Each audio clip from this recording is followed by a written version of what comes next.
paradise doesn't get much smaller than this.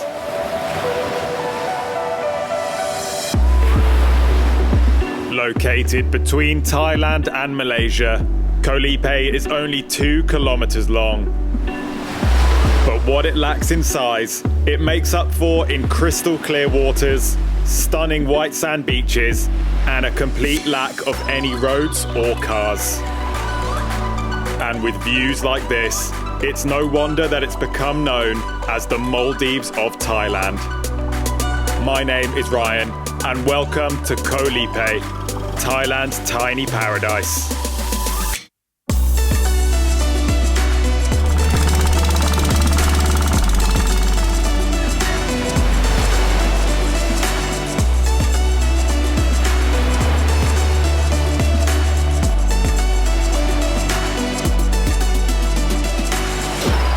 In the last episode, we spent 3 days in Malaysia on the much larger island of Langkawi, where we found one of the best beaches I have ever seen. But little did we know, we were about to find better. Instead of heading back to the mainland, we booked ourselves onto a different ferry to take us across the Strait of Malacca to the smallest island I've ever visited. With me was Emma, as always, as well as our friend Tony, who joined us from back home. Why are you both doing the same thing?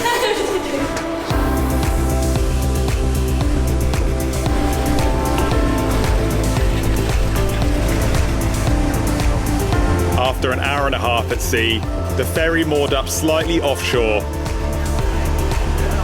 and we were piled onto some wooden boats to take us the rest of the way.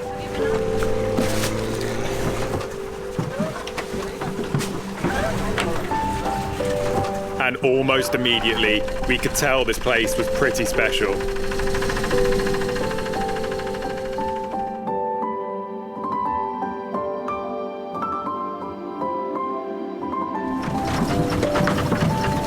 Even though Koh Lipe is closest to Malaysia than any other country, during our journey, we actually crossed the border into Thailand. So once we were on land, we had to go through immigration. Well, that's the first time I've ever been through passport control on a beach. So that was fun. You get a free visa on arrival, and you also have to buy a separate ticket to enter the Turatau National Park. But after that, you're free to explore.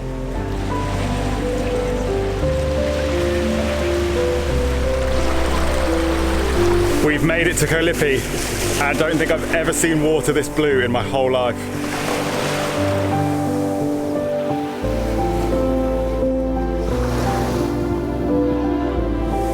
Amazing. We landed on Pattaya Beach, the first of the 3 main beaches on the island and the main entry point for visitors. It's also where we chose to stay. And the Fora Dive Resort definitely took us back to basics. Set back from the beach, it feels like a small sandy commune comprised of lots of cute bamboo huts.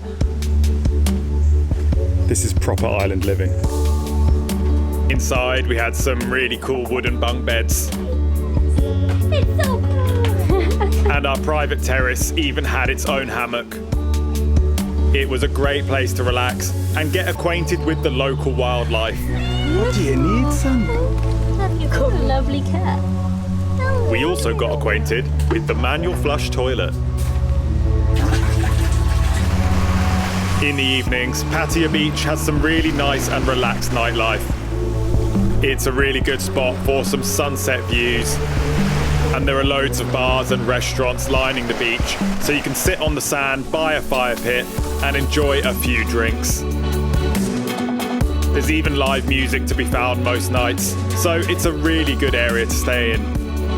But to be honest, location doesn't really matter that much on Koh Lipe. The craziest thing about this island is just how incredibly small it is.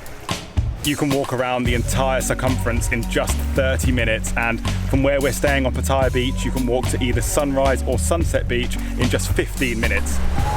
The island is only 2 kilometers long, so getting around on foot is very, very easy. And in typical Thailand fashion, it even has its own walking street that cuts right through the centre of the island. During the day, it's a chilled out spot for getting some food, with lots of touristy shops and little market stalls. But at night, it becomes the island's main nightlife hotspot. And it really is crazy to see how many people come and visit this place. The crowds come out in force to enjoy the lights, bars and music playing on into the night. Walking from one end of the street to another only takes 15 minutes, and it stretches the entire width of the island. On the opposite end to Pattaya Beach is probably my favourite beach of them all. With the bluest and clearest water on the island. Sunrise Beach is the longest by quite a way. So even if it looks quite busy at the entrance points, you can walk along and find lots of quieter spots.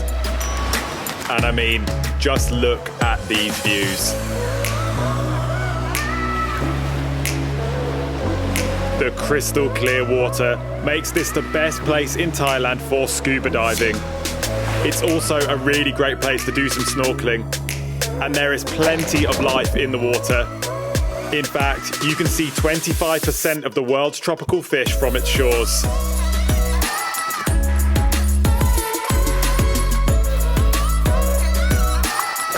At low tide, you can walk over to some of the smaller uninhabited islands just off the beach.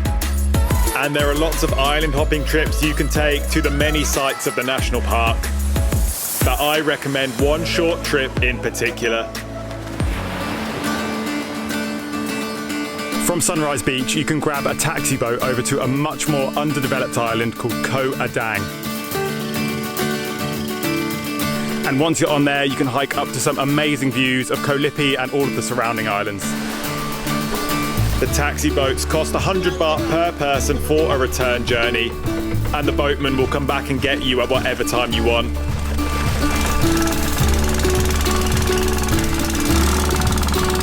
Koh Adang is the closest island to Lipe, and it's actually a lot bigger. The ride over that day was pretty choppy, but when we landed, we found a very quiet place.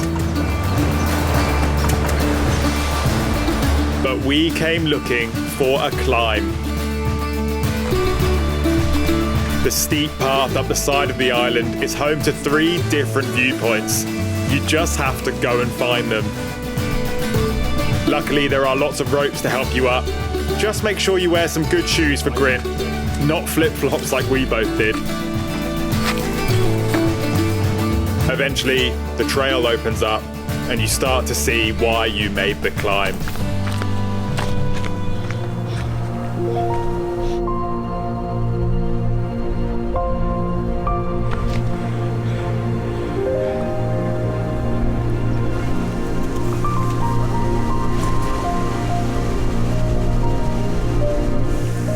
It's quite a hike up, but these views are amazing.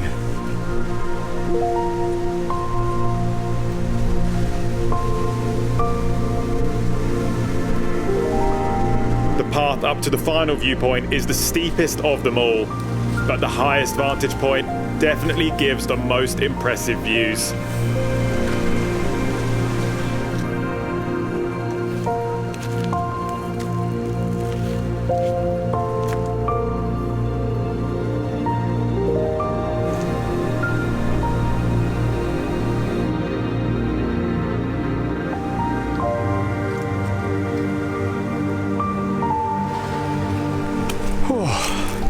Wow, after that hike in this heat, definitely need to get in the sea.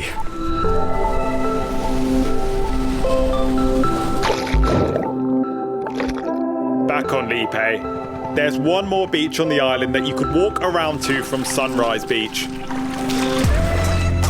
So just around here is Sunset Beach.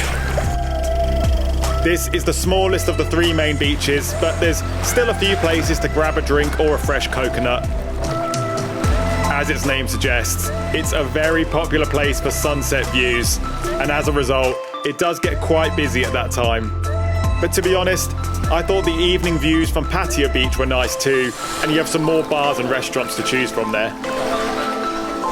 We were actually supposed to leave yesterday to go back to Langkawi, but all of the ferries were fully booked, so we've ended up staying another night, which is actually a bit of a blessing in disguise because I'm really not ready to leave yet.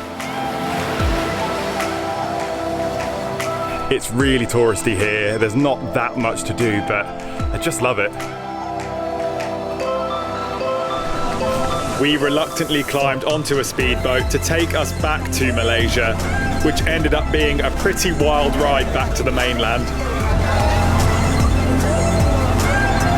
But our trip to this tiny paradise made it all worthwhile.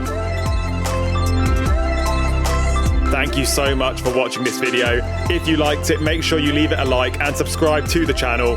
We're back on mainland Malaysia for one last episode, so make sure you stay tuned for that.